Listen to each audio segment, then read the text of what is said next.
மாணவர்களே, இயேசு கிறிஸ்து நாமத்தினாலே உங்களை வாழ்த்தி வரவேற்கிறேன். நன்றாக இருக்கீங்களா? நன்றாக இருப்பீங்களை நம்புகிறேன், விசுவாசிக்கிறேன்.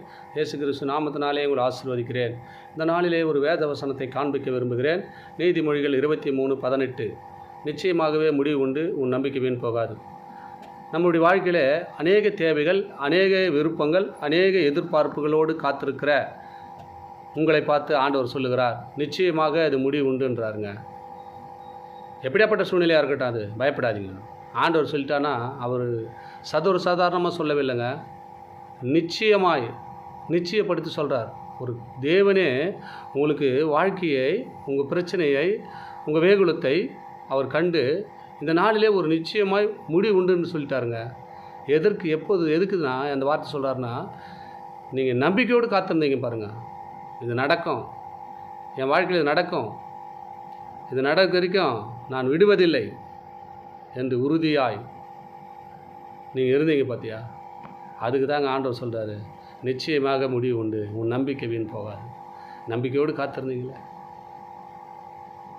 அந்த நாளை தாங்க ஆண்டவர் இந்த நாள் உறுதிப்படுத்துகிறாரு.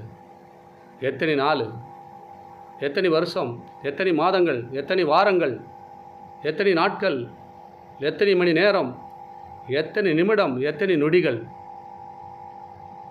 நாம் சோர்ந்து விழுந்த நேரங்கள் எத்தனை. எப்பொழுது இதுக்கு முடிவு வரும், எப்பொழுது இதுக்கு ஒரு சமாதானம் கிடைக்கும், எப்பொழுது நம் வாழ்க்கையில் ஒரு நிம்மதி கிடைக்கும் என்று முடிவுக்காக எதிர்பார்த்து கொண்டிருக்கிற அன்பு பிள்ளைகளே, ஆண்டவர் எல்லா சூழ்நிலையிலிருந்து, எல்லா இக்கட்டிலிருந்து, வியாதியோ, வறுமையோ, கடன் தொல்லையோ, வேலை ஸ்தலத்தில் ப்ரமோஷனோ, எப்படியாப்பட்ட சூழ்நிலையாக இருக்கட்டுங்க, ஆண்டவர் நிச்சயமாய் முடிவு கொடுத்துட்டாருங்க.